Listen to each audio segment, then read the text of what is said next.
Bem-vindos! Estamos aqui no Ficcionários. Aqui a gente fala, Iago, que o Ficcionários é onde a gente transforma a ficção dos seus sonhos em realidade. É O legal. Ficcionários é uma obra da literatura espanhola, até tem uma graphic novel aqui, em forma de um conto de leitura mais leve, né, mais gráfica, e ele fala a seguinte direção, né, o principal orientação que a gente traz dessa obra é o que você faria com as suas habilidades no cenário pós-apocalíptico. E a gente hoje vai falar aqui sobre a oratória, eu acho que tem tudo a ver. Uhum, A gente tem que estabelecer a comunicação como a matriz primal do ser humano, né, para sobrevivência. uhum. E apresentar aqui o Iago, mentor da Vox to You, Exatamente. que esse Vox, né, a voz de Deus, né, Uhum. a gente sempre, eh, foca em marcas que tenham a percepção universal, né, e Vox eu acho que tem essa percepção muito forte, universal. E você, Iago, como mentor, conta pra gente como é que foi a jornada da Vox no Brasil. Legal. Posso começar já dando uma informação Claro. privilegiada? A gente tá fazendo um rebrand até com o Eric Chibata, que é o CMO da Sim. CIMED, Uhum. ficou muito famoso lá em São José dos Campos pelos aviões do Jack Sim. Chan, e ele tá fazendo o rebrand da Vox e a gente vai, Uhum. até 2028, mudar pra só Vox. Concordo 100%. Vox. Vai tirar o To You e vai ser só Vox. Porque todo mundo fala: "Eu fiz Vox, eu faço Vox". Aham. Então, na boca do aluno já tá: "Ah, ele fez Vox". Interessante que nem a gente fala que é bem Uhum. parecido com o iPhone. Pessoa que tem iPhone, geralmente ela fala: "Cadê meu celular?". "Não, cadê meu iPhone?". A maioria. Uhum. E é da mesma maneira, eu falo: "Não, eu fiz um curso de oratório". "Não, eu faço Vox". Então, muito prazer pra quem tá me ouvindo, eu sou um maluco que largou a carreira de advogado pra virar vendedor, Uhum. então imagina eu contando em casa. Minha mãe é professora de direito, não te contei essa parte. Quando eu cheguei pra contar pra ela que eu ia largar a carreira de advogado pra ser vendedor de máquina de cartão na Estônia. Lá no Pará a gente fala, a gente brinca, né, que a gente não chama o outro de louco. Minha mãe virou e falou assim: "Ó, meu filho, o cavalo mordeu tua cabeça, moleque?". "Como assim?". Eu falei: "Não, mãe, eu preciso fazer". Então me encontrei na área de vendas, fui vendedor na Fundação Estudar, do Jorge Paulo Lemann, fui vendedor de porta em porta na Stone. Na verdade eu até brinco, né, que no meu cargo estava consultor comercial externo. Falei: "Cara, eu vou ficar importante". É o vendedor de porta em porta, é o bom e velho vendedor de porta em porta. E aí o mosquito do empreendedorismo me mordeu, fui franqueado da Voxel em Belém, onde a gente pôde ter a unidade que 2 anos seguidos vendeu mais no Brasil inteiro, concorrendo com São Paulo capital, com o Rio de Janeiro, com cidades com a renda per capita muito superior à realidade lá do Pará. Fui o criador da metodologia que eu chamo de MPV, agora a gente está tombando para o Vibe Selling, que é uma imersão de treinamento de vendas. Então a gente teve o grande prazer de treinar empresas como Loja Reserva, XP, Banco do Brasil, Banco Itaú, ontem a gente estava no Nubank, Copenhague, levando essa metodologia de comunicação e persuasão e vendas para cada vez mais pessoas.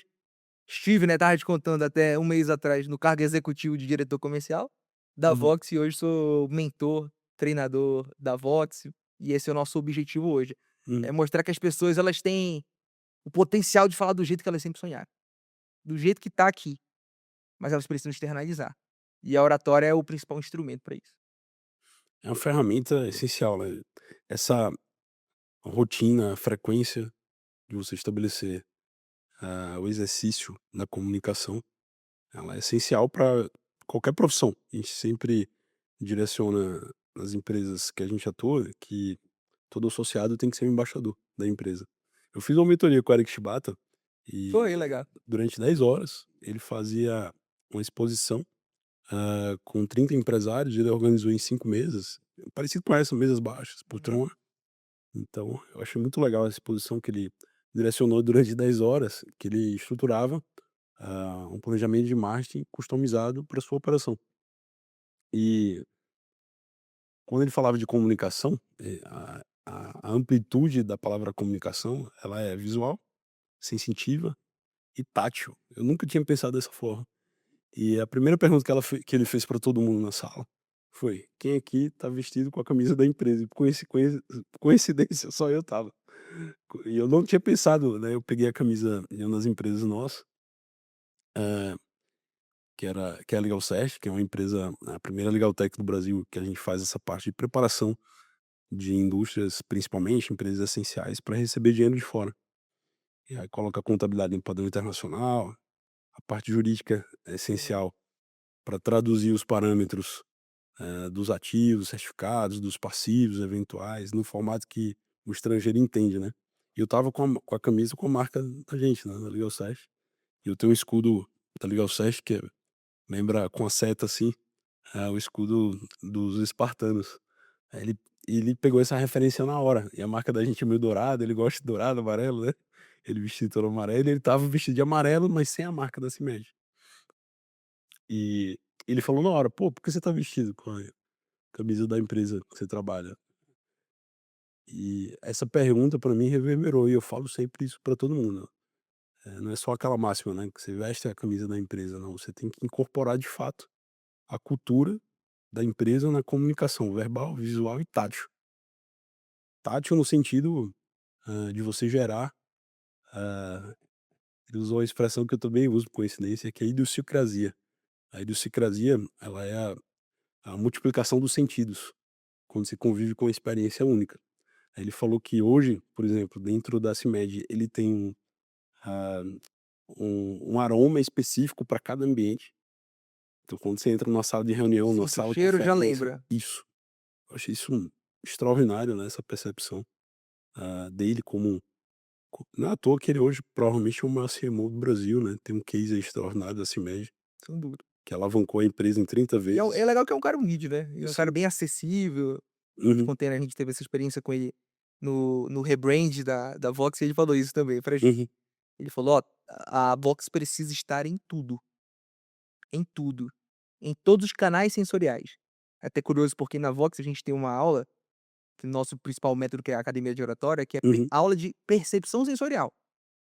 Porque basicamente todas as pessoas, como você falou, elas são visual, tem gente que é mais visual, ou seja, vendo que aprende. Tem pessoas que são mais, vocais, ou seja, precisa do áudio, do som, o som é importante, e pessoas que são mais sinestésicas, que é do sentimento, que aí envolve o tato, a uhum, gente chama lá na volta de sinestésico. E o bom comunicador, principalmente aquele que fala em público, ele não tem como perguntar, você não tem como chegar para o Fábio e falar assim: "Ô Fábio, você aprende mais, você entende mais visual, verbal, vocal ou sinestésico? Ô Gabriel, e você?". Não tem como. Então o bom comunicador, ele tem que descrever tudo que ele fala por todos os canais. Todos os canais, uhum, principalmente quando ele tá falando em público. Então ele tem que escrever do ponto de vista visual, falando de cor, visualize determinada coisa. Tem que falar de forma auditiva e para isso tem um recurso importantíssimo, que é a modulação de voz, a entonação de voz. Eu tenho certeza que todos nós uhum. tivemos aquele professor na faculdade ou na escola que ele contava história triste, história feliz, sempre com o mesmo tom de voz. E no fim, o É que o que acontece? monótono, é o monotônico. Monótono, um tom. É. E no final a gente tem que escrever do ponto de vista sinestésico, Uhum, que é falar de sentimento. E qual que é o recurso principal para descrever? São as histórias. Então é sempre usar expressões. "Como você se sentiria no meu lugar? Te imagina no meu lugar". Isso são recursos de comunicação e oratória que, somado com os outros recursos, te ajudam a fazer a pessoa exatamente imaginar como você esteve ou como aquela pessoa esteve naquele momento. Faz sentido? demais. O principal professor, eu acho que usando parábolas, né, pra contar histórias e fazer referências à aprendizagem de vida foi Jesus, né. Eu digo que é o maior comunicador da história, porque É, até hoje falam o que ele falava. isso. E o que acontece, né, que Jesus, quando alguém perguntava alguma coisa complexa pra ele, falava: "Vem cá, meu filho, o que é uma pessoa boa, Jesus?". Parábola do bom samaritano. Sim. Como a gente deve lidar com os nossos irmãos, com a nossa família. Tem a parábola do filho pródigo. Uhum, Filho pródigo. Por quê? Porque é um recurso para simplificar as coisas. E metáfora. Metáfora e analogia. uhum, Sabe a diferença de metáfora e analogia? Sabe explicar? A gente sabe no furo, mas a gente não sabe explicar. Qual que é a diferença? uhum. Eu já É eu já exatamente, é exatamente aham, essa cara que as pessoas falam quando eu sim. pergunto: "Por quê?". Porque você sabe a diferença, só que você não sabe explicar. Mas a gente fala na Vox, né, que em resumo é: analogia é um recurso onde você compara o conceito de alguma coisa com outra que é distinta, mas que vai auxiliar. Uhum, Então, por exemplo, se eu chego pra falar pra ti: "Ó, nosso treinamento de oratória é que nem uma academia de fazer exercício físico". Se o ano tem 365 dias, e você treina um uhum, dia do ano inteiro, será que você vai ter o shape ideal, vai ter o corpo que você quer? Da mesma maneira com a tua oratória, se você só treina um dia, pode até fazer sentido aquele dia, mas não vai ser sustentável. Então quando a gente usa expressões uhum. assim como, é analogia. Agora metáfora é quando a gente usa o recurso de comparar literalmente Sim. determinado assunto com outro, embora seja distinto. Mas para fins mais filosóficos, você usa. Alegorias. Exemplo, a vida é uma prisão. Uhum, Isso é uma metáfora, então é mais profundo. Quando você usa a expressão "é", geralmente é uma metáfora. sim. A gente tem a matriz filosófica, né, a gente vai para Sócrates, eh, a dialética, né, Dialética. a gente consegue direcionar diferentes estratégias para expor um ponto, e isso envolve muito até a parte de diplomacia, né. A gente tá num momento, principalmente, esse ano de política, que eu vejo alguns expoentes políticos, às vezes, repetindo o mesmo erro, de não utilizar o recurso da diplomacia para estabelecer um ponto que para todos é evidente. E a gente tá num momento hoje até de judicialização excessiva por falta da utilização de alegorias, de metáforas e de analogias para É você verdade, fazer um ponto crítico. é verdade. E essa estratégia, com os recursos da dialética, né, aí voltando meio para Sócrates, a gente consegue estabelecer um direcionamento de um ponto estratégico, né. A gente está vivendo um momento de insegurança jurídica. Cara, dá para a gente fazer metáforas utilizando alegorias, com recursos de oratórias, sem correr o risco de repercussões, judiciais sobre esse ponto que você quer estabelecer. Uhum. Eu estava pensando exatamente agora, você fala que a Vox tem um direcionamento, quantas franquias no Brasil? Hoje a gente tem mais de 300, Então, são mais de 300. 300 franquias com um modelo de negócio sempre focado em encontros presenciais, não é isso? Encontros presenciais, hoje é o nosso cargo-chefe. Sim. Por quê? Muita das pessoas que estão nos ouvindo aqui já deve ter visto curso de oratória online. A gente tem também uma parte online, não é o nosso cargo-chefe, a gente usa muito para quem não tá aqui, ou não tem em algumas poucas cidades que não tem Vox para a pessoa realmente entender a metodologia, mas é aquela questão, você pode eu gosto muito da analogia com a academia de exercício físico, cara, assim, eu lembro que eu tinha um amigo na faculdade, que ele falava assim: "Ó, cara, você tem que comer assim, assim, assado. Ó, na hora do exercício tem que fazer assim no ferro, pá, pá, pá". Aí eu olhava assim e falei: "Irmão, tu faz academia?" Ele falou: "Não, pô, sei só na teoria". É.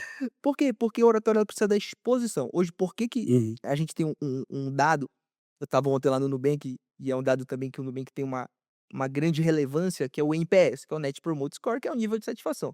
Aquela famosa pergunta, né, que todo mundo já deve ter passado, que é: de 1 a 10, quanto que você recomendaria a nossa empresa para um amigo, parente ou familiar?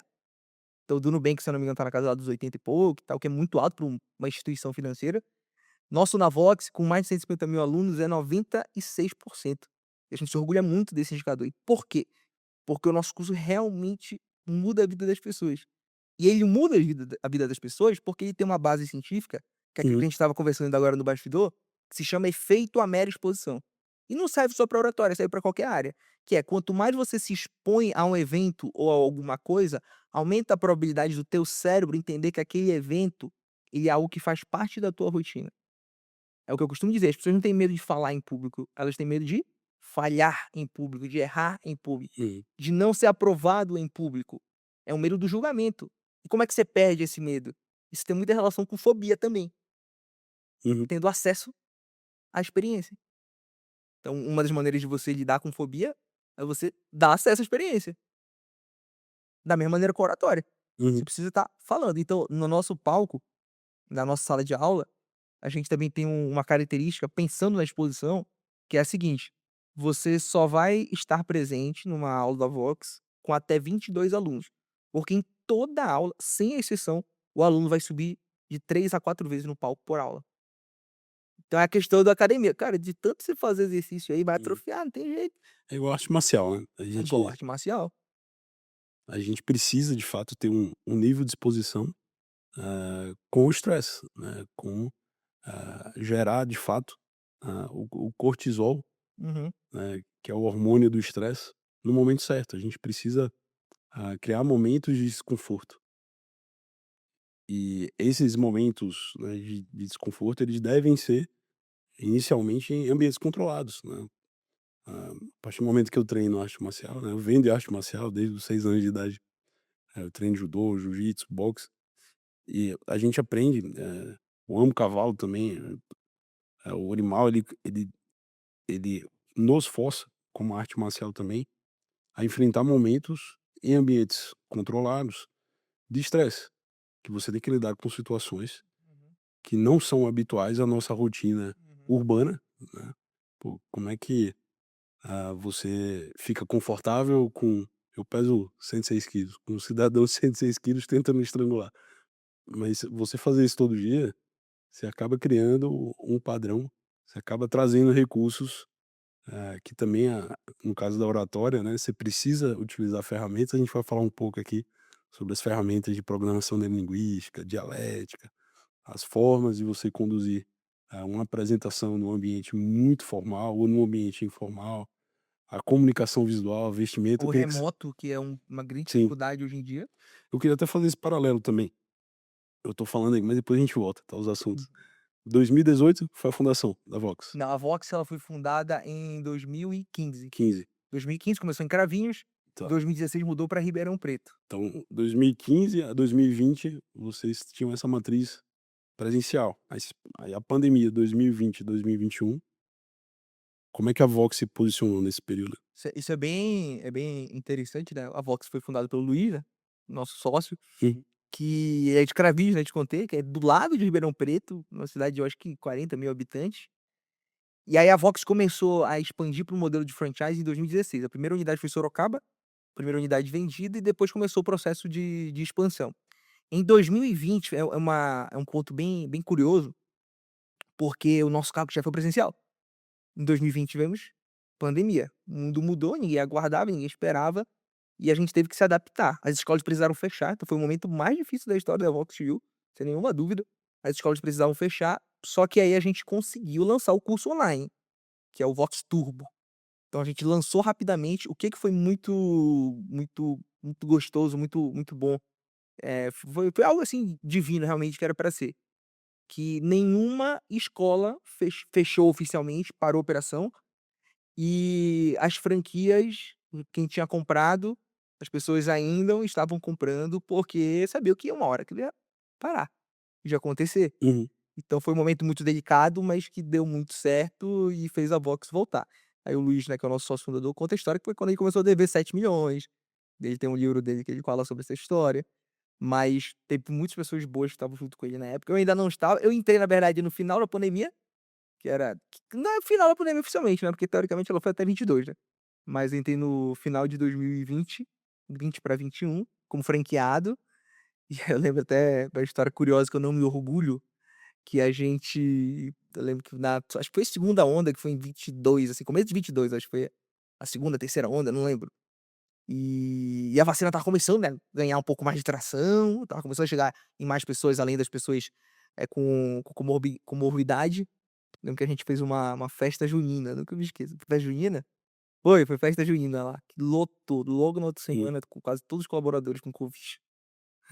É um negócio que, assim, foi bem tenso pra gente, mas graças a Deus esse período passou. Então o nosso modelo de negócio começou a expandir e ganhar mais tração depois de 2020, tanto que uhum. em 22 bateu 100 unidades, e hoje a gente tá com mais de 300 unidades, todas as regiões do Brasil, com mais de 150.000 alunos formados pela metodologia, e hoje esse é o nosso propósito principal, né, levar a oratória para cada vez mais Uhum. pessoas. A gente viveu essa bolha, né, nesse período dos cursos online. Eu acho que nos últimos 4, 5 anos a gente está com um movimento de retorno do presencial. Inclusive, a gente finalizando essa etapa de home office também, a escala de produtividade eu sempre coloco que com o trabalho presencial ela é exponencial, né. A troca de energia, ela presencialmente, ela realmente faz o movimento de inovação acontecer. Uhum. A gente fala que dinheiro é energia, então a energia, ela, quando é presencial, ela é muito mais forte. Como é que a Vox direciona essas ferramentas presenciais, de oratória, programação Legal, neurolinguística, parte dialética, como é que funcionam essas ferramentas dentro legal. do Primeiro um do ponto, né, a curso? operação da franqueadora 100% presencial. Uhum, A gente prefere até perder, entre aspas, alguns talentos, porque a gente não abre mão do presencial. Nosso negócio, ele é o presencial. Então, as equipes, as franquias, as unidades, presencial. Óbvio que para a escala que a gente teve, com a quantidade de franquia, A maioria das rotinas são online, de treinamento, de capacitação. A gente tem a convenção, que é uma vez no ano. A gente tem o Vox Summit, que é o nosso maior evento de oratória do Brasil, aberto ao público, é para além de aluno e para além de franqueado. Mas a gente acredita 100% na metodologia presencial.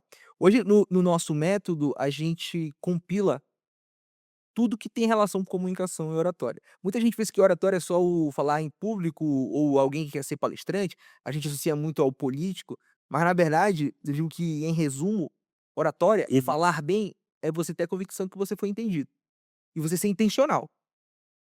Às vezes você vai querer fazer uma negociação, você vai querer fazer uma venda. Às vezes você vai querer passar autoridade, às vezes você vai querer dar um feedback. Então se você for intencional e usar técnica, você consegue. E aí a gente abre uma caixa de ferramentas para o nosso aluno, né.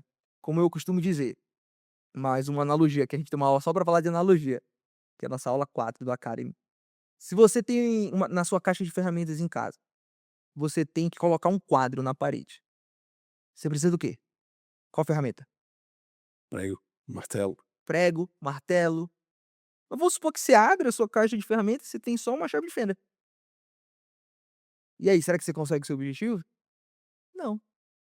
Então, na oratória, o que que a gente coloca como caixa de ferramentas? 80 técnicas de oratória. Você não precisa usar tudo de uma vez, mas em cada contexto você vai ter. E aí a gente usa outros recursos para somar com isso. Então a gente usa muito de técnicas teatrais, por exemplo. Então, são 4 a 5 dinâmicas por aula, ou você está no palco fazendo alguma dinâmica, ou você está em dupla ou em grupo fazendo dinâmica. Tanto que o nosso professor, a gente chama de professor, a gente chama de facilitador, porque o protagonista é o aluno. A gente traz muito o recurso da retórica. Eu, como eu estava te falando, né, ontem eu estava no Nubank, eles trouxeram muito essa demanda de reuniões online. Reuniões online, dificuldade, tá falando com o time de auditores dele, que são pessoas mais técnicas, que tem que fazer a passagem de informações, às vezes, um pouco delicadas. E eu falava muito sobre um exercício de retórica e de retenção de atenção, que é no online, inclusive tem pesquisas que falam que no online a gente consegue reter 10% de atenção, no presencial é 20. Porque a gente tem um cansaço no online em relação ao pequeno delay que dá de voz. Outro cansaço que dá na gente no online é que a gente fica se olhando, né. Quem tá ouvindo, eu tenho certeza que você tá numa reunião online que você fica olhando pra você, pra Sim, sua câmera. é. Isso te cansa, né, por isso que a reunião, ela parece que demora mais ou parece que é mais massiva. E aí no online você tem que usar esse recurso de retórica que é fazer microconfirmações e pedir interação. Um dos recursos que a gente fala, trazendo a programação neurolinguística junto com a retórica, que é o conceito de rapport, que é chamar a pessoa pelo nome. No Hum, meu som, o Dale Carnegie já falava o som mais importante de qualquer ser humano. Então, às vezes, eu tô numa reunião online, as pessoas conseguem prestar atenção em média até 4 minutos. Passei de 4 minutos, falo assim: "Ó, ô Fábio, tá fazendo sentido até então?" O que que eu tô usando? Tô usando o recurso de rapport, chamar pelo nome, com retórica, que é fazer perguntas que parecem literalmente retóricas para confirmar as pessoas, para confirmar que a pessoa entendeu. Aí somado a isso, a gente traz muita prática de venda, então comunicação voltada para venda, como é que você usa gatilhos mentais na prática, como que você conta uma história, parece algo simples, né, contar uma história, mas tem técnica para contar história, então a gente traz as técnicas mais consagradas, a estrutura dos 3 atos, dos arquétipos. os arquétipos, o jeito Pixar de contar histórias, Uhum. a gente traz muito esse recurso também. E técnicas mais avançadas. Então você vai aprender como conduzir reuniões, como dar feedback, que a gente traz muito o apoio da comunicação não violenta, que é do B. Marshall. Então são mais de 80 técnicas de oratória englobadas para te fazer ser um comunicador, um orador por Uhum. completo, de acordo com a tua necessidade. Claro que a gente tem recursos mais diretos ao ponto, mas hoje o objetivo é trazer tudo que envolve e ajuda na comunicação e na oratória, para você se comunicar bem como um todo. Não só para quem quer ser palestrante, não só para quem é vendedor, mas pra todo Uhum. mundo. Deixa eu falar do Chris Voss. Já, do Cara, Cruzeiro. esse cara eu sou fã, Autor absolutamente. do Light Negocie como se a sua vida dependesse disso. é, ele foi negociador de sequestro do FBI. Na obra dele ele fala sobre uma estratégia, né, de rapport, né, de conexão. Ah, imagina, o cidadão era negociador de situações de sequestro, então ele criou uma uma metodologia para situações, com alto nível de estresse e uma das principais ferramentas era a da interlocução, com a sinalização da empatia. e ele direciona exatamente sobre o movimento de entender a situação humana do ofensor. Aí ele criava essa conexão empática e abria o canal de comunicação para a negociação. Hoje a gente, essa vida extremamente, eh, sobrecarregada em termos de Corrida. de compromissos, né, eu não gosto nem de falar corrida, às vezes eu evito muito essa palavra, mas é exatamente isso. Porque o padrão de celeridade resolutivo, a gente tem que definir, a gente tem que ser protagonista, né. Ah, e criar processos para a nossa equipe poder suplantar a necessidade da presença, da nossa interlocução como líder de projeto. E voltando fazendo essa ponte com a criação da empatia com o interlocutor, eu acho que esse é o principal desafio para você apresentar qualquer solução como empreendedor, fazer um fechamento de um contrato estratégico, é você criar a empatia com o interlocutor. Imagina você fazer uma venda utilizando uma postura arrogante. Hum, Você pode então tiro pela culatra. exatamente. E até a comunicação visual, ela passa muito por isso. Ah, hoje eu tento fazer uma análise prévia sobre modular a abordagem ao interlocutor, sobre a solução que a gente oferece. Um exemplo prático, a gente oferece hoje uma solução, no agronegócio, de investimento para liberar 90% de uma fazenda de gado extensível e plantar com investimento em confinamento. Então o produtor lá, por exemplo, 10.000 hectares, a gente investe em confinamento do gado e libera 90% da área para plantar e ter 3 safras. O Brasil é o único país que dá para fazer 3 safras. Essa é uma estratégia de investimento no formato que chama parceria agrícola. O americano ele já implementa com o nome Joint Agri-Venture. Como é que eu explico uma estrutura de investimento como essa para um produtor rural que tem um padrão de linguagem muito Se simples? você fala essa expressão em inglês, ele fala: "Hã?". E eu posso perder uma oportunidade de comunicação de um excelente negócio se eu não modular a solução para recepção e entendimento do interlocutor. É isso mesmo. Então esse é o desafio sempre, é a gente apresentar um projeto.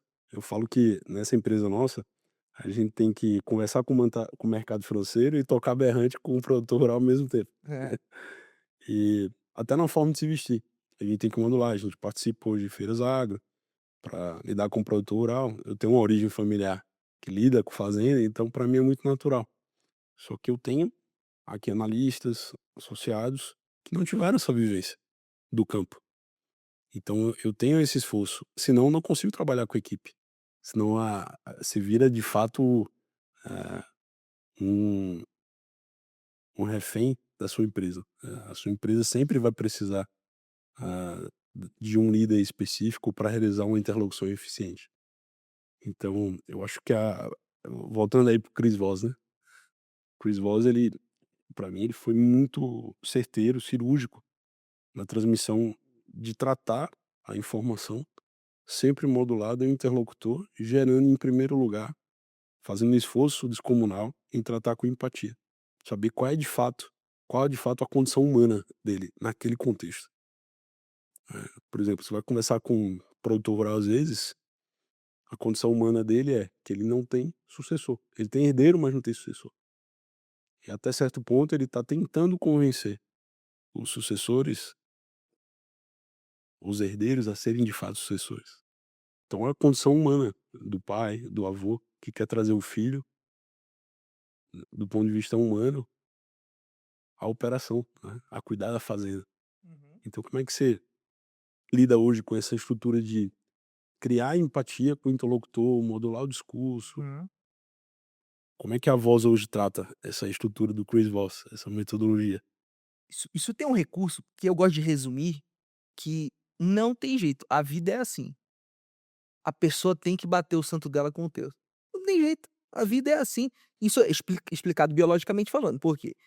Quando a gente era homo sapiens, homens da caverna, a gente foi feito para sobreviver em bando, porque caçava junto, se protegia junto. Então o ser humano ele foi desenvolvendo um gene agradador. Isso é bom e ruim ao mesmo tempo. O ruim é que você acaba se importando mais com as opiniões dos outros, porque neurologicamente falando, isso era o que te fazia se manter vivo, ficar em bando. Então, se você tem muito medo do julgamento, esse é o problema. Qual a parte boa? É que se você souber usar isso a teu favor, você ganha o respeito, a autoridade da outra pessoa, cria conexão e ela se abre mais para escutar realmente quem você é e teu conteúdo. E aí tem uma técnica na Vox que a gente chama de espelhamento, que não é feito pela Vox, mas a gente aplica da nossa maneira, que o Chris Voss fala muito, e é interessante que no livro o Chris Voss ele fala sobre o conceito que pouca gente fala, que a gente fala na Vox também, que é o espelhamento de texto. O que que é o espelhamento basicamente para quem tá vendo a gente? Se eu quero criar uma conexão contigo, eu vou espelhar a tua linguagem corporal. Eu posso espelhar também a tua voz, falar na mesma entonação de voz que a tua, só que o que que o Chris Voss fala no livro e que a gente fala muito na Vox também? Pode ser o texto. Então, o Chris Voss fala no livro, ó, repita as 3 últimas palavras que a pessoa fala. Não sei se você vai lembrar dessa parte. Então, repita as 3 últimas palavras que a pessoa fala, se isso te ajuda a criar conexão. Então, por exemplo, você Hum, fala assim, ó: "Cara, o que que você mais gosta hoje aqui? O que que é o maior desafio?". "Não, o maior desafio é captar mais empresas". "Ah, captar mais empresas". Então essa é uma maneira sutil de você espelhar. Aí, por exemplo, você pega o exemplo do agro. Quais são as os dialetos, quais são as gírias que o agro fala? Você tem que, obviamente, se for natural, utilizar isso também. Falar a linguagem do próprio agro. Isso serve para qualquer outro em Roma como os romanos, né. outro lugar. Exato, exatamente. Então isso é uma técnica que para mim é uma técnica mais poderosa de vendas, negociação, conexão que existe, que é o espelhamento, que pode ser corporal, verbal ou vocal. E o que que acontece? A gente ensina na Vox não só você fazer isso no 1 a 1, mas fazer em público. Como é que eu faço isso em público? Então, mais uma vez, né, que a memória tá mais fresca. Eu estava lá com o pessoal do Nubank, o pessoal do Nubank, eles têm dialetos, então lá eles têm os squads, que eles não chamam de equipes, né. Então eles se dividem como se fosse uma área única da empresa para resolver um problema. E depois que resolver o problema eles sai. Então os squads. Então era um termo que eu tinha que usar com eles. Outro ponto que eles a gente brincava muito lá com eles, que eu brincava, né, que eu sei que é algo que, pô, tá no dia a dia deles, que eu falava: "Pessoal, eu brinquei com eles ontem, né, eu quero dar o melhor treinamento da minha vida, porque eu tenho um sonho".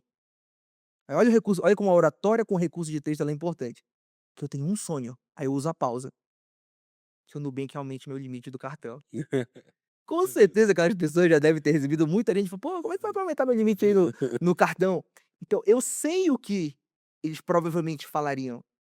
Então se eu falo isso, eu tô gerando rapport, em público com essas Uhum. pessoas. Outro ponto, né, que é uma técnica giratória pra quando você tá falando em público. Cara, começa a puxar 4 pessoas e vai chamando elas pelo nome. Isso é uma técnica de Sim. rapport, de aproximação também. Então qual que é a moral da história? O primeiro ponto, você tem que saber qual que é o seu objetivo com aquela conversa, com aquela palestra, com aquela fala. Qual que é o teu objetivo? O que que você quer no final das contas? E tá tudo bem falar assim: "Quero fechar negócio com esse cara", tá tudo bem, tá tudo bem. O mercado e o mundo é assim. Pô, legal, pra fechar negócio, qual que é a abordagem que você tem que ter? Você tem que fazer o cara gostar de ti. De alguma maneira, você tem que fazer o cara gostar de ti, porque só o cara gostando de ti, que ele vai te dar chance pra conversar depois mais. Pra tu vender, aí sim é a hora de mostrar toda a técnica. E aí tem uma frase do Robert Cialdini, autor do Armas da Persuasão, a maior referência de persuasão do mundo, que ele fala sobre o gatilho de autoridade, que é: as pessoas elas não querem o que é bom, elas querem o que parece ser bom. Então você tem que soar como bom, se vender como bom. E só depois você vai ter a chance de Uhum. sustentar isso. Eu tenho certeza que todo mundo que tá ouvindo a gente aqui já perdeu uma oportunidade pra uma pessoa que se olhou e falou assim: "Cara, eu entrego muito mais que essa outra pessoa, velho". Só que aquela pessoa ou ela se vendeu melhor, ou ela conheceu alguém. Mas muitas vezes conhecer alguém se trata da proatividade de gerar relacionamento, networking. Uhum. Então eu digo que existe 2 mundos. No mundo ideal, beleza, você quer ter um coração mais genuíno, você quer melhor tecnicamente, você ganharia oportunidade, mas o mundo real é diferente. Você tem que aparentar ser bom, e depois você sustenta. Faz sentido? Total. Eu vi, trazendo um pouco da experiência de mentoria com o Eric Chubata, né, ele usa uma metodologia que, o meu avô também utilizava de forma instintiva, estudando depois, marketing, eu fui ver com o Philip Kotler que é o Balance Scorecard, basicamente é você criar a cultura da empresa em que todos os associados conseguem transmitir qual é a principal solução que a empresa traz a comunidade, né, até trazendo um pouco de Sócrates falava que um grande homem ele faz um círculo, eh, em si, depois na família, depois na comunidade e na nação.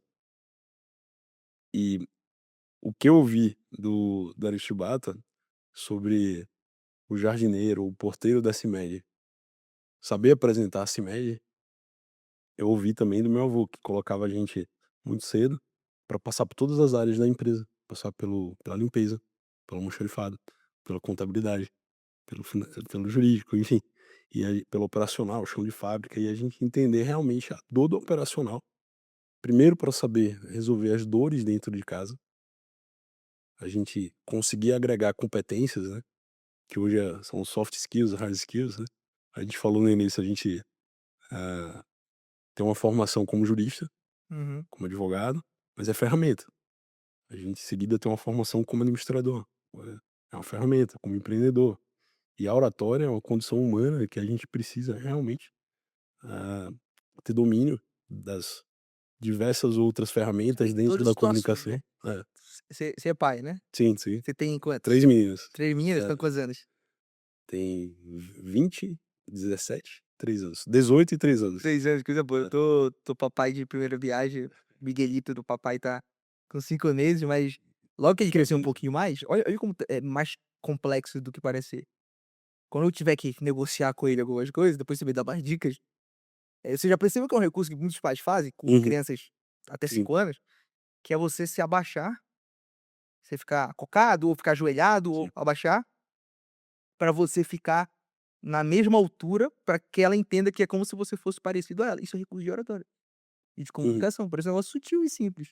O que eu brinco também, né, as coisas mais banais possíveis. Ir pra balada, você que é solteiro, quer conquistar alguém, homem, né, geralmente tem que dar o primeiro passo, cara, você precisa desenvolver a comunicação. Que eu brinco que: "Pô, tô aqui, quero fechar negócio contigo". Se você chega na balada e já tenta beijar, cara, a probabilidade de dar ruim é muito grande. Você pode ser o cara mais bonito do mundo, mas é grande a probabilidade de dar sim. ruim. Agora, se você chega, conversa, se interessa pela pessoa, descobre pontos em comuns, elogia sinceramente, aumenta a chance de você ter o seu sucesso. Então é uma coisa banal, mas é que a oratória tá no nosso dia a dia. Quanto mais se dominar esse recurso, mais resultado você vai ter. Desde que você entenda que ela tem a ver com técnica, e com prática e com a intencionalidade. Muito bom. Qual o principal desafio hoje no B2B, de você trazer a oratória para o ambiente corporativo? Legal, legal. O que que eu vejo é que hoje, até tem uma pesquisa da World Metrics que fala que se você melhorar a tua oratória anualmente, você aumenta anualmente 10% na tua renda. Quem gostaria de ganhar 10% a mais todo ano? Oh, meu Deus, queria muito. O que que é um ponto desafiador? Embora a gente tenha uma força no B2B interessante, o nosso cargo-chefe não é no B2B, é no B2C, como eu estava te falando agora, é que quando você faz um processo de venda no B2C, você tem uma venda muito mais emocional. Então 70, 80% da venda ela é emocional. Quando você fala no B2B, obviamente você vai lidar com pessoas, vai ter uma parte emocional ainda relevante, mas você tem que mostrar de uma maneira mais clara que você vai mudar pelo menos 3 indicadores. Você tem que mostrar para aquela empresa que a tua solução vai fazer ela ou reduzir custo, ou 2, aumentar faturamento, aumentar lucro, ou 3, mitigar o risco. A grande verdade é que a oratória ela entra nos 3. Agora, diferentemente no processo de venda, que é outro braço forte que eu pessoalmente tenho, é que venda é ou aumenta a venda ou fecha a venda, ou mudou o indicador de taxa de conversão ou não. A oratória ela vai influenciar no aumento de venda. Só que a oratória pode influenciar Sim. em mitigação de risco. Então imagina que você tem alguns negócios envolvendo jurídico, a gente tem esse ponto em comum. Pô, imagina que a gente atende muito em mentoria clínicas e consultórios médicos. Se a secretária sabe se comunicar bem, ela poupa muitos problemas. E para ela se comunicar bem, ela tem que desenvolver a comunicação e Perfeito. a oratória.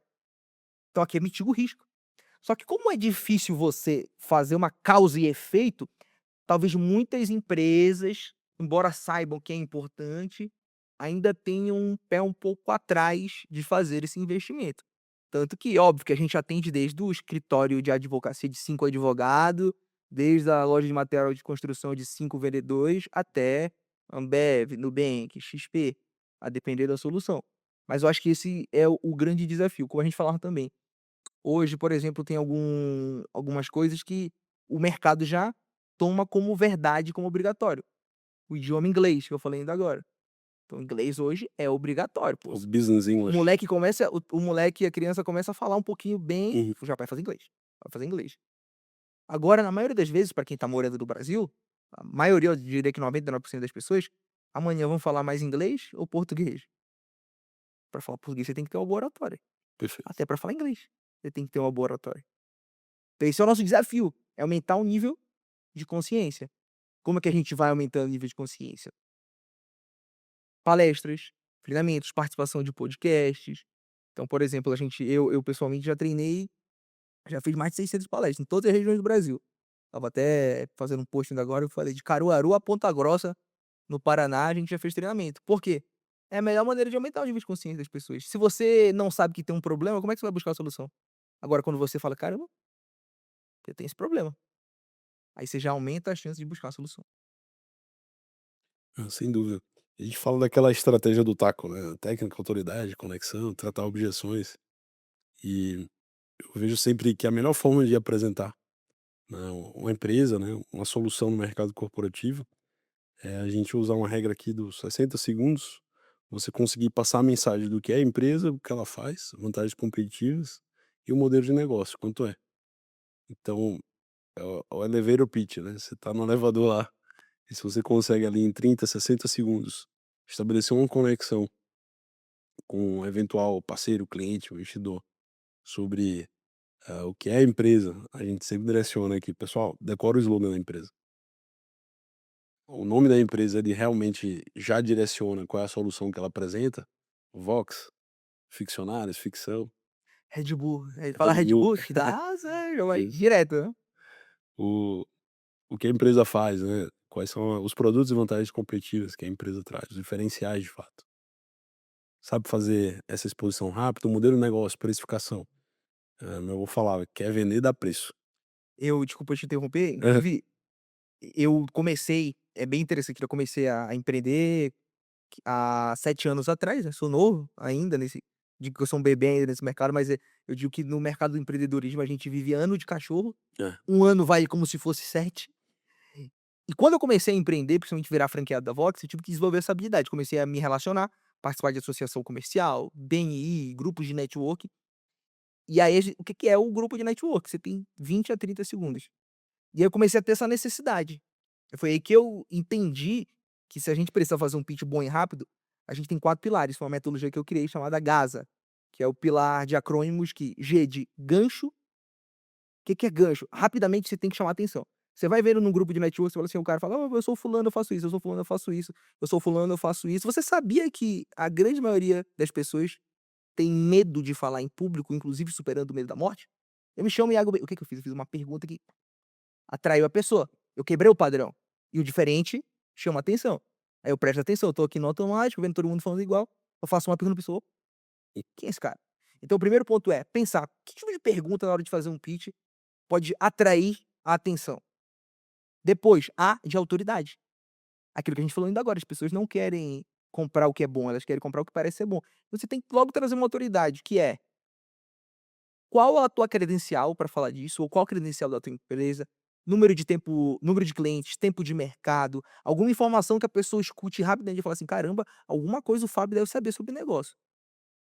Então rapidamente você tem que trazer essa informação. Terceiro, que eu chamo de é o S, né, solução. As pessoas não compram a característica, elas compram o benefício. Eu pude já dar treinamento de vendas para franquias das lojas reserva, e eu lembro que tem uma situação que eu conto muito, que é muito importante isso, parece algo simples, mas vira o jogo, que é a diferença de característica e benefício.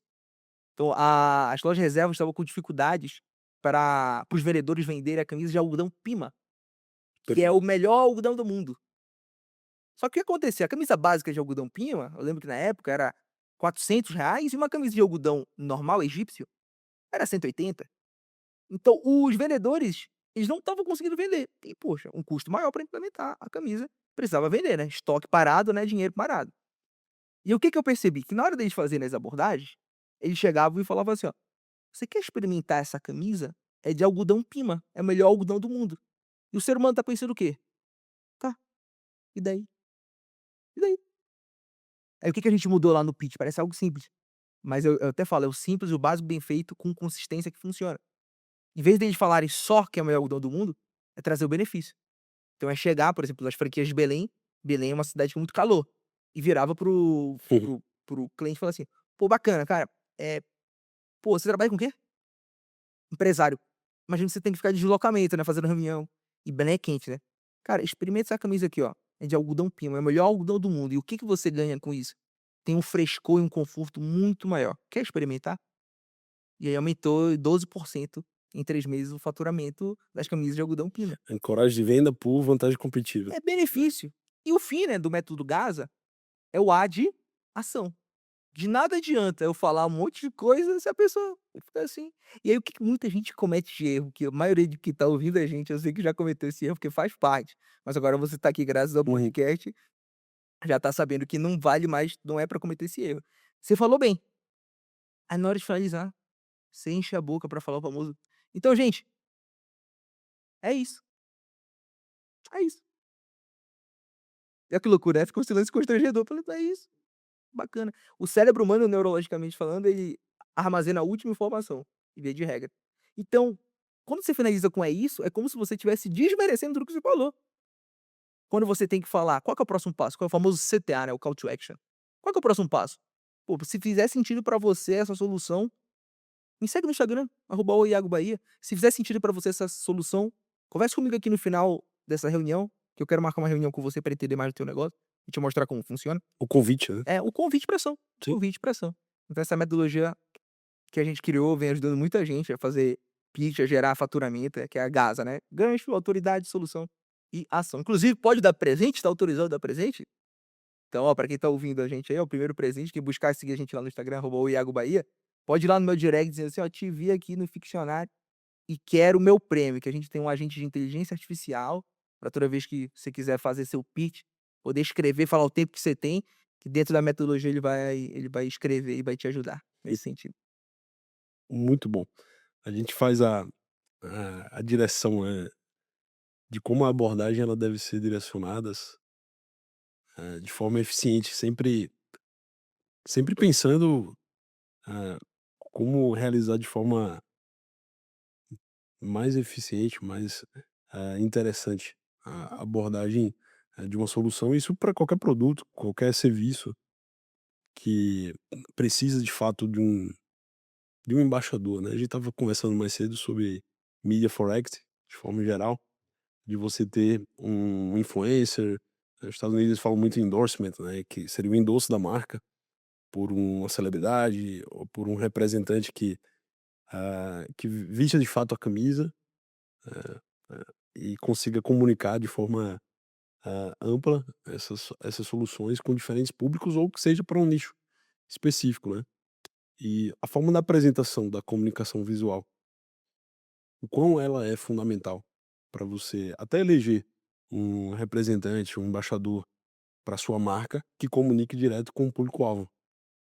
A gente tem, tido essa experiência para algumas empresas, a gente sempre direcionar, ah, um embaixador que comunique de fato, gere o rapport, gere a conexão, gere a empatia com o público-alvo principal daquele mercado. E de fato é uma comunicação visual. A primeira. Primeira impressão é que fica. Isso, perfeito. E tem uma pesquisa que fala, então tem o livro que a gente não sei se foi aqui que eu comentei, que é o Como Fazer Alguém Gostar de Você em 90 Segundos, que é do Nicholas Botman, e Como Convencer Alguém em 90 Segundos, são 2 livros que ele tem, que ele fala que para você se desvencilhar de uma má impressão, você precisa de pelo menos outras 48 impressões positivas. Olha que loucura, como que a primeira impressão de fato ela é a que fica. Eu tenho uma história pessoal sobre isso, sobre a questão visual, que é a seguinte: hoje eu até brinco, né, é intencional. O pessoal olha pra mim e fala assim: "Rapaz, você tá estragado", porque é intencional. Eu tenho 28 anos. A maioria das pessoas me olha e fala assim: "Cara, não, pô". Eu tenho uma questão, né, que aí é biológica, genética, que eu tenho cabelo branco pra caramba, que olhar que o meu pai é grisalho, desde os 12 anos eu tenho cabelo branco. Quando eu comecei a empreender, lá com o quê? Foi 7 anos atrás, estava com 21 anos, tinha vindo da Estônia, eu comecei a ter muita resistência, então eu comecei a sentar na mesa dos maiores empresários da cidade e comecei a ter muita resistência. Eu lembro bem uma cena que me marcava muito, que era a mesa aqui do almoço, né, aí você chega, vai cumprimentar, eu lembro que a maioria dos empresários fazia assim, né, não levantava pra falar comigo, nem me olhava e só dava a mão aqui assim. Eu lembro que isso me marcou, eu podia muito ficar triste, né, falar assim: "Ah, não, não é pra mim", eu falei assim: "Cara, pô, legal, o que que eu posso fazer? O que que tá à disposição?". E aí uma coisa que mudou a minha vida e o meu resultado foi fazer uma consultoria de imagem. E aí, a primeira pergunta que minha consultora falou, o nome dela é Natália Queten, ela tem mais de 30.000 seguidores também, ela atua no Brasil inteiro. Ela perguntou assim, ó: "O que que você quer com a tua imagem?". Aí eu: "Quero vender mais". "E pra você vender mais, você tem que alcançar quem?". Falei: "Cara, o empresário". "E que mais você quer passar?". "Pô, quero passar autoridade, pô. Sou moleque aqui, eu sou mais novo, então eles me respeitam".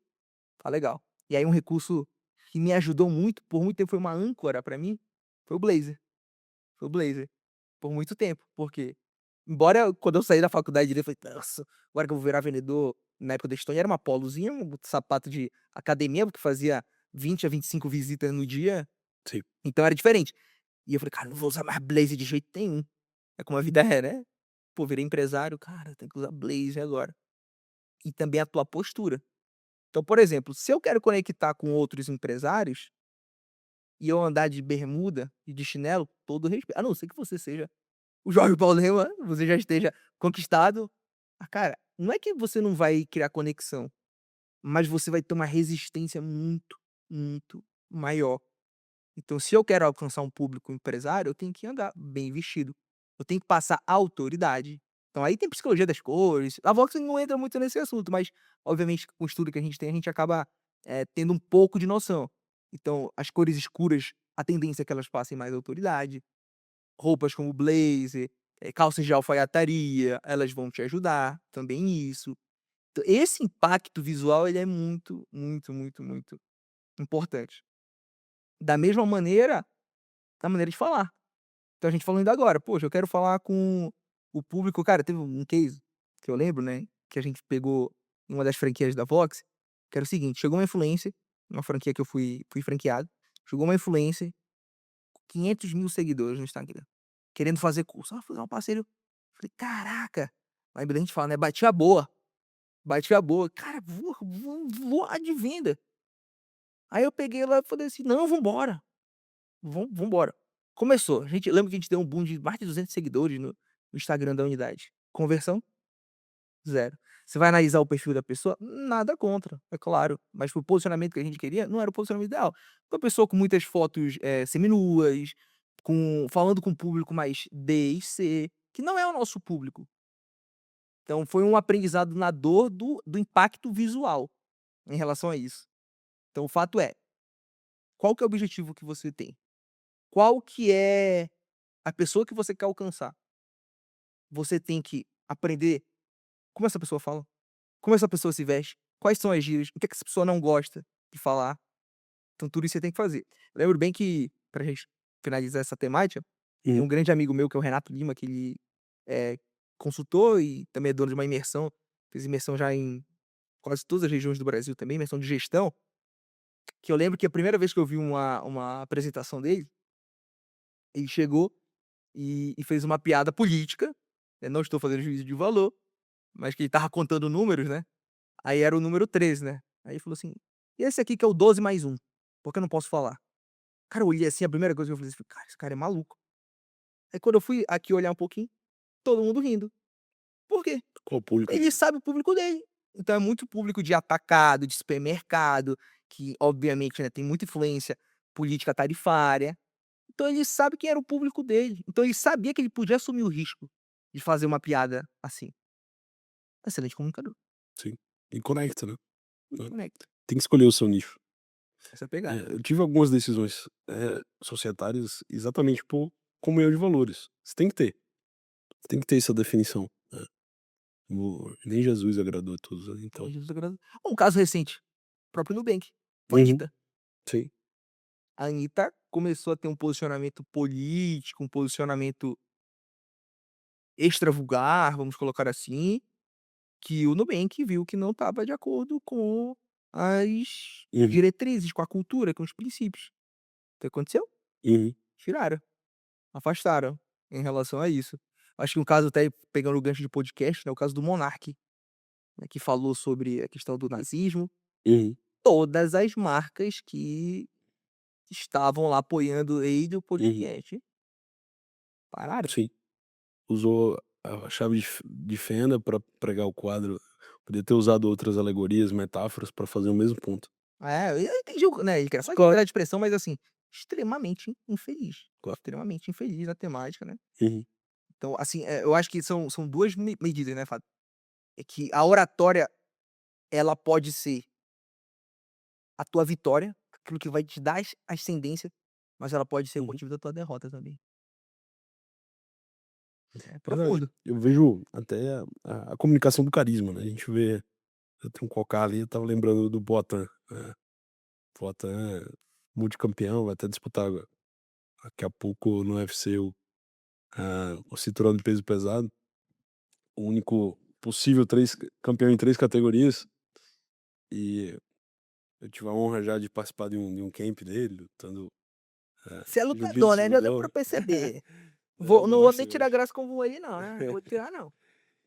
Cara, você vê a postura dele, ela é quase que, ela é carismática, e a identidade que ele consegue passar, a energia que ele consegue passar é muito forte, em poucas palavras. Você vê que ele criou até um meme, o Chama, nos Estados Unidos, hã, hoje viralizou e ele passa um carisma, uma identidade, um índice de engajamento por essa postura dele, apesar, dele não falar inglês, ele não ter ainda o domínio do idioma, ele consegue se comunicar bem. E de forma estratégica, falando em português com o tradutor e com a postura de uma atitude, com identidade. Porque você sabe qual que é o principal ponto que ele tem? Uhum, É algo chamado autenticidade. Os melhores comunicadores do mundo, pode imaginar um bom comunicador, ele tinha autenticidade. E eu lembro que a maneira que eu aprendi isso é um desafio ainda, que foi a seguinte, você não vai acho que eu não sei se eu já contei em outro podcast essa história, viu.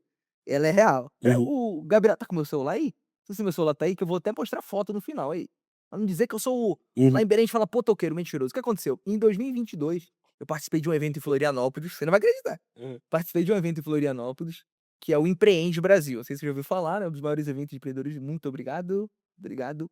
Um dos maiores eventos de empreendedorismo que tem. E lá eu participei de uma palestra de um cara chamado Marcos Streck. E aí falou lá comunicação, etcétera. Eu estava conversando com o franqueado da Vox, falei: "Pô, legal". Vendeu lá, fez o pitch dele, comprei uma mentoria no outro dia. No hotel, 300 pessoas, Florianópolis. E eu sempre fui o CDF, né, aluno lá da frente. Aí ele fez uma pergunta: "Quem estava no evento de ontem?" Aí eu aqui, né, eu: "Quer falar sobre como foi o evento?" Eu falei: "Ah, espera lá, né, cara, eu sou Vox XU".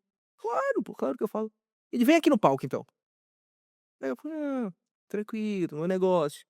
Quando eu chego no palco, juro pra ti, ele vira pra mim, 300 pessoas aí lá no fundão, fala: "Legal, quer fazer um pitch da tua empresa?" Eu falei: "Ah, meu amigo, você tá perguntando se o macaco é banana?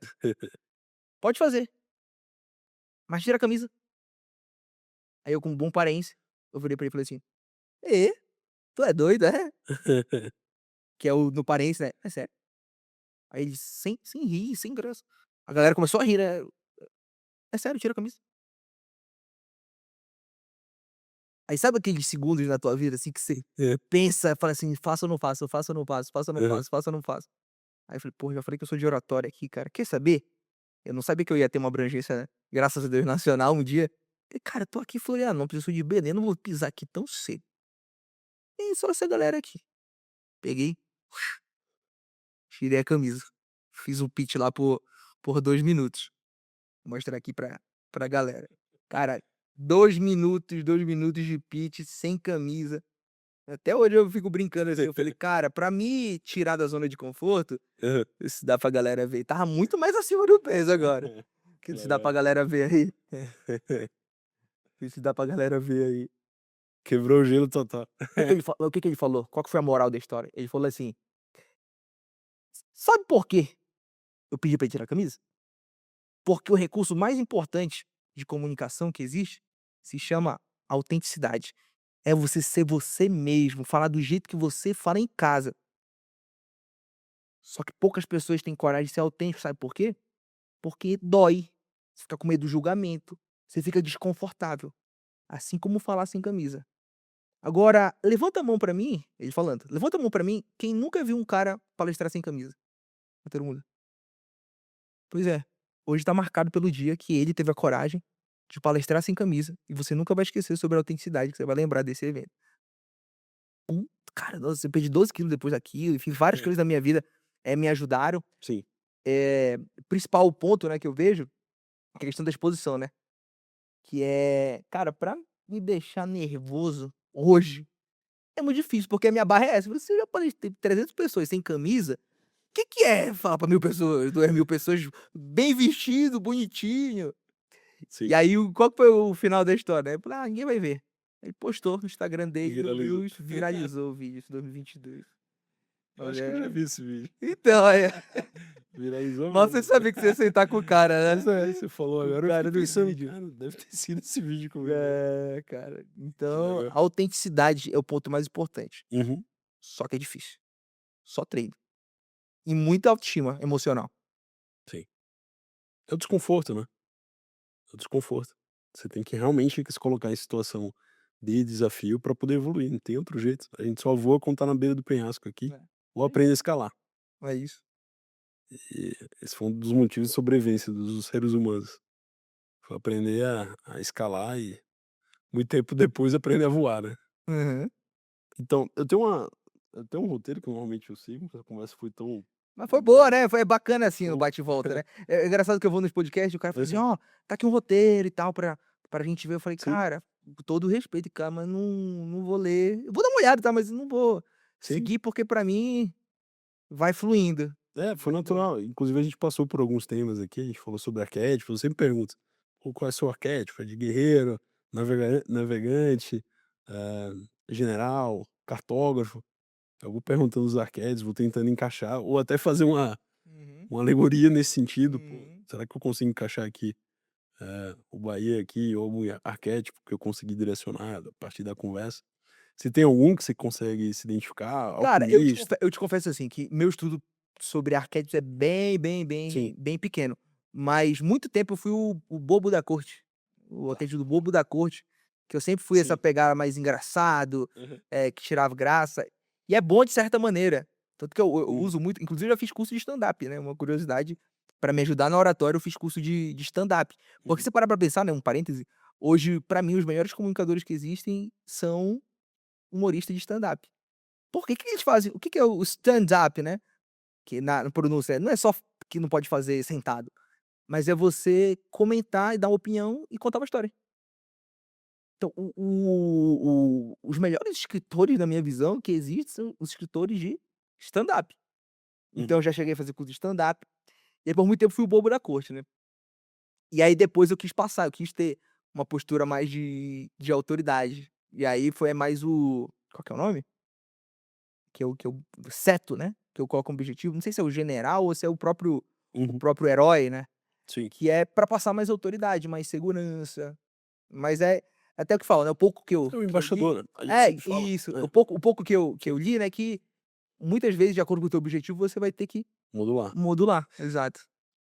Numa conversa com o Tito, ele falou uma vez pra mim: "Você tem que ser, eh, você tem que assumir várias identidades sem perder a própria". E sabe qual que é o nome disso? Aham.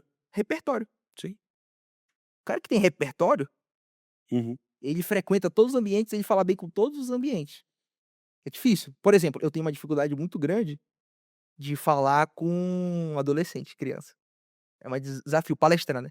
Eu já fiz palestra do nosso Vox Teens pra Em criança e escola. adolescente. É. É um produto bem bacana, um produto bem bonito nosso, só que a gente ainda tá rampando ele. É difícil. Falar a linguagem da pessoa mais nova é desafiadora, cara. Nossa, Eu pelo menos pra mim, tá. sim. Eu vi uma palestra, de um professor de Harvard, ele fazia uma palestra para adolescentes, e ele lendo as expressões idiomáticas dessa da geração Z, que muito voltada para a comunicação, em redes sociais. ele fazendo a tradução, ele conectou de uma forma com a e ele já é um senhor de mais de 70 Aham. anos, e ele professor de etimologia e linguística, ele conectou com adolescentes de 15, 16 anos, de uma forma muito surpreendente, porque realmente ele foi cirúrgico em estabelecer esse ponto de conexão da É linguagem. difícil, cara, É. é difícil. Esse aí passando aqui, né, sobre identidade, histórico, a gente conversou um pouco, sobre conquistas, desafios que você teve, a parte do legado. Tem uma pergunta que eu gosto muito, que eu sempre faço aqui, eh, qual o tipo de investimentos que você prioriza? Eu classifico sempre em 3 principais. Eu classifico no conservador, no inspirador e no apocalíptico. Investimento considerando tanto, eh, em espécie ou mesmo de energia. Uhum. Legal, legal. É bem legal porque eu tenho outros negócios também, né, eu estava comentando com o Gabriel aqui, que é os quase um outro CEO aqui, né, na empresa. Uhum. Eu elogiei para o Gabriel, que me Nosso head de apresentou marketing. aqui. É. É. E qual que é o ponto principal, né, quando eu estou investindo num negócio, eu tenho 2 metodologias de investimento. Uma é, se eu vou entrar com operação minha, por mais que eu não esteja lá todo dia, eu não pago para entrar, porque eu tenho know-how comercial. Então eu não costumo pagar para entrar quando eu vou entrar com operação, Uhum. porque é uma filosofia que eu aprendi com o tempo, que é todos os negócios, o ponteiro que vira é o ponteiro comercial, Faturamento. é o faturamento. Sem dúvida. Eu brinco, né, e faço uma analogia que tem um chuveiro, né, tem o chuveiro não tem uns pontinhos, só um desse pontinho é o que gera receita, que é o departamento de vendas, os outros departamentos tudo gera custo, Sim. custo barra despesa, enfim. E a outra metodologia é, se eu não vou operar, aí eu gosto de aportar. Eu gosto de aportar. Mas que tipo de negócio eu aporto, né? Te confesso que eu ainda não sou um grande entusiasta da diversificação de segmentos e de ramos. É até legal, né, porque querendo ou não, por mais que vocês tenham Uhum. diversificado, né, você fala: "Eu quero aportar em negócios apocalípticos", né, que você fala. Então isso é legal, porque tem uma filosofia. Qual que eu gosto de fazer? Eu gosto de investir em negócios que tenham sinergia entre si. Então, por exemplo, eu tenho franquias da Vox2U, que é oratória. O que complementa a oratória? Vendas. Então eu tenho o MPV, que é máquina de prospecção e vendas, que é metodologia de venda com inteligência artificial. Então, que é uma habilidade correlata, que não concorre com a Vox. E para vender em escala, o que que você precisa? Inteligência artificial. Então eu tenho aí o Closer, que é a nossa empresa de automação, Uhum. de SDR, BDR. SDR, Uhum. BDR com IA, a gente tem ferramentas de prospecção, então são produtos complementares. Eu sempre flerto, nunca cheguei a de fato me Uhum. tornar sócio, com a agência de marketing. Sempre flertei, porque também é uma área muito que tem muita sinergia, Sim. mas são os negócios que eu costumo investir. Eu não quero entrar num negócio que eu não acredito, eu não quero eu tenho muito receio de entrar num negócio que eu não conheço. Então, por exemplo, eu até brinco, né, se, pô, legal, um negócio que eu tenho muita pode falar que é vontade, tá, mas, curiosidade, é o negócio Uhum. de alimentação saudável, que na minha visão são os tipos de negócios que mais estão crescendo, cada vez mais as pessoas estão conscientes de Verdade. comer saudável, mas comer com qualidade. Então é um negócio que eu vejo com muito bons olhos. Mas, cara, eu tenho amigos e tenho família que tem ramo restaurante. É um outro jogo, né, que na minha visão, eu falei: "Cara", eu brinco, né, é uma crença limitante até, assim: Uhum. "Rapaz, pra eu entender essa parte aqui demorou tanto, imagina pra eu entender o outro", né. Sim. Mas você tem que ter um sócio operador estratégico e o tático. Para treinar a equipe, tem que ter o sócio tático. Exatamente. É o ideal. Ou você tem um terceirizado, você tem um prestador de serviço, ou você tem um associado Uhum. que cumpra essas 3 funções bem. É difícil, é difícil. E no final das contas, o que integra de fato é a comunhão de valores, né. Até uma das pautas aqui é de prognóstico de mercado, forecast, né. Pra onde você está mirando a bússola da energética da vida. E você falou bem aí sobre as 3 áreas, né, alimentação saudável, sobre a parte de marketing, de automação com inteligência artificial, prospecção de vendas, são áreas essenciais hoje para qualquer empresa. Então investir nesse caminho, de fato, é uma estratégia, extraordinária e de sobrevivência, não mais de Uhum. eu escuto alguns amigos às vezes falando: "Ah, eu não gosto de inteligência artificial". Cara, É a mesma coisa você falar que não gosta de computador. É, exatamente. Excelente Você analogia, é isso. você não gosta de rede social, o cara tá presente, né, independente se você gosta ou não.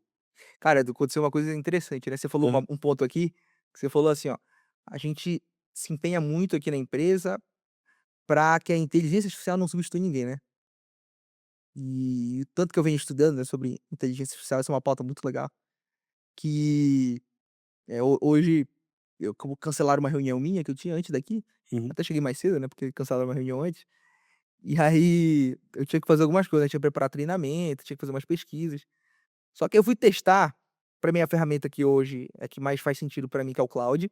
uhum. Saiu um modelo novo ontem, né, no dia que a Foi. gente tá falando aqui, Aham. hoje aqui é 10 de junho, né, então a Eu gente tá testei e gravando, assustou. É. e que é o Fabus, né. Sim. E aí eu fiquei mexendo nele, só que aí você vai se empolgando, né, embora eu já tenha o Cloud Max, né, que é aquela versão com mais limite de token, né, que é a moeda da IA, pra Uhum. ela funcionar. Aí eu testei, e aí acabou meus tokens, né. Aí acabou isso, pô, 9 da manhã, cara. E só ia voltar 11 e pouco, né. Aí beleza, tinha outras reuniões aí cancelaram, eu falei: "Pô, deixa eu agilizar aqui as coisas". Aí eu abri lá no cloud, "Nossa, você tá sem limite". Aí eu fiquei uns 2 minutos olhando, assim, pra tela do computador, assim, eu falei assim: "Cara, o que que eu faço da minha vida agora?". Olha que loucura, né. Porque muita gente tá usando a IA, e mesmo eu sabendo que isso não é o correto, pra parar de pensar. Tem até uma pesquisa do G1 recente que saiu, Uhum. que fala que as pessoas estão se tornando preguiçosas mentalmente por conta da inteligência artificial, e esse é o jeito errado. E a pior besteira que eu escuto, que eu até antigamente fazia alguns conteúdos e até pedi para o meu time de marketing Uhum. parar de fazer scripts assim, é: "Ah, porque a IA ela vai te poupar tempo". Eu não sei você, mas eu nunca trabalhei tanto com quando a inteligência artificial ficou mais acessível para mim, Sim. porque é uma extensão do nosso cérebro. Então, É. você tem o melhor cérebro do mundo à tua disposição, só que você tem que saber comunicar com esse cérebro. Então, na minha visão, cara, a gente tem hoje um mundo que já está mudado. Não é: "Ah, porque vai mudar", cara, já está mudado. Eu vejo que é muito mais profundo, a gente vai ter um problema de trabalho muito grande, porque querendo ou não, aí ela acaba segmentando um pouco, ela não é acessível para todo mundo, né, por Sim. mais que os custos pra gente que tem um outro padrão de vida é muito acessível, mas vai chegar num momento que vai ficar mais difícil do que tá ficando já para algumas pessoas. Então, esse cara que fala: "Ah, não, mas eu não gosto de eu gosto do humanizar e etcétera". Não se trata de não humanizar, se trata de ferramenta de sobrevivência, literalmente. Eu faço uma analogia sobre método construtível. A gente hoje está investindo em construção civil com heavy steel frame, com impressão 3D de concreto. Só que existe uma interlocução aqui, chama wood frame. A wood frame, né, construção em madeira, ela tem um perfil de handcraft, de artesanato muito forte. Você precisa realmente do artista, do carpinteiro.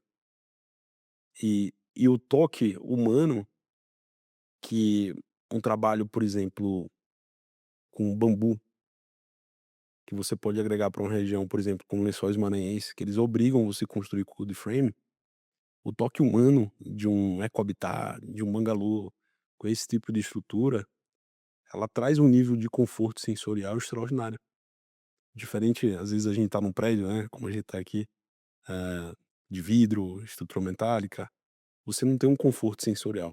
E quando você quer descansar, aí eu vou fazer a analogia de volta com a IA, você precisa ter um nível de conforto sensorial da madeira, da natureza.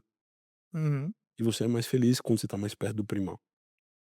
A gente está aqui na selva de pedra, e a partir do momento que a gente se afasta, eu acho que é um pouco da IA. A gente tem que ter esse nível de consciência, de introspecção, e sair um pouco dessa corrida dos ratos, de usar sempre as ferramentas para você ter um grau de eficiência de execução, que no final das contas a utilização da inteligência artificial, ela deve direcionar o fortalecimento do relacionamento humano.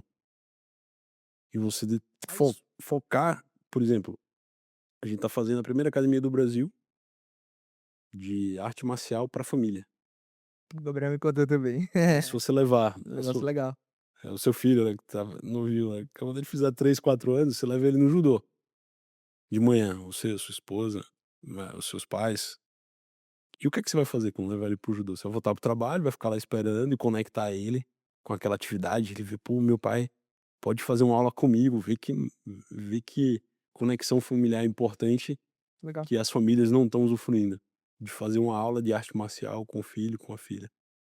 Ir lá de kimono, Uhum. bonitinho, participar daquele momento, pelo Sim, menos uma vez por semana, essa conexão humana, né. sim, E a gente faz parte da natureza também, a gente é um animal. Então você fazer você ter uma vivência, com os seus filhos, o avô com os netos, de fazer uma arte marcial com a criança de kimono, qual é o impacto nostálgico, humano, que a criança vai ter o resto da vida sem precedente. de fazer uma arte marcial, de fazer judô com o avô.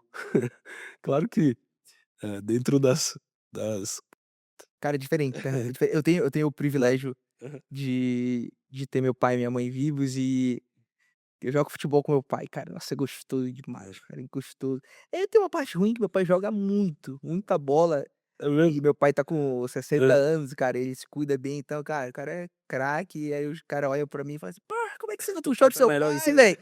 Mas, cara, é muito gostoso, muito gostoso. Aí a gente jogava um campeonato, num clube, e aí a gente jogou meu time jogou contra o dele, o time dele ganhou com o gol dele da vitória. Nossa, e como é que fica pra mim. Cara, então assim, é uma experiência, assim, muito gostosa, porque, Uhum. isso não deixa de ser um rapport, né, é o ponto de conexão. Então, Sim. a gente tem naturalmente, né, para os homens, dizem que os homens são mais ligados na mãe, né. Eu tô vendo agora meu moleque, né, por enquanto é sobrevivência, né, mas naturalmente dizem que os homens são mais ligados na mãe. Então eu sempre tive mais afinidade com a minha mãe. Só que teve uma coisa que me aproximou do meu pai pra sempre e eu nunca vou esquecer, que é o futebol. Uhum. É o futebol que nos aproximou pra sempre, e aí ter essa experiência, né, de poder jogar junto com ele, cara, porque desde pequeno, né, você vai ver eu ia ver ele jogar e tudo, e aí a gente crescer, né, ficar mais maduro e jogar junto, cara, não tem dinheiro no mundo, muito legal esse negócio que vocês vão fazer, tem tudo pra dar certo. Ó, Tem dinheiro aí no mundo que pague, né. sem dúvida. E esse é um projeto, é um investimento inspirador, né, Uhum. que também de certa forma pode ser apocalíptico. Pode, é. Mas a matriz é de investir também, em empresas que têm esse coeficiente de inspiração, né, de propósito, de fato. E a gente fica mais feliz, né, quando a gente coloca o Isso aí. propósito em primeiro lugar. É isso. Gratidão, irmão. Muito bom, extraordinário aí, Que bacana, cara. essa conversa, essa mentoria que a E gente teve aqui. Muitas bênçãos aí pra Vox to You. Agora Vox, né, vamos deixar agora a Vox, vem a Vox aí. ir pra cima. Eu acho que a gente pode até fazer depois vamos conversar, vamos fazer uma parceria aqui, Vamos botar fazer um as collab aí equipes legal. pra Acho que fazer tem essa total sinergia. sim. Já tinha sondado ali o CEOzinho, o Gabriel. Eu acho que tem muita sinergia aí, esse é o nosso propósito, né. Nosso slogan é ensinar as pessoas a falar bem, não importa quem, não importa onde. Sim, Essa é a pegada. comunicar sempre. Irmão, Isso aí. gratidão. Ficou a Vamos junto. gente aí, ficcionários.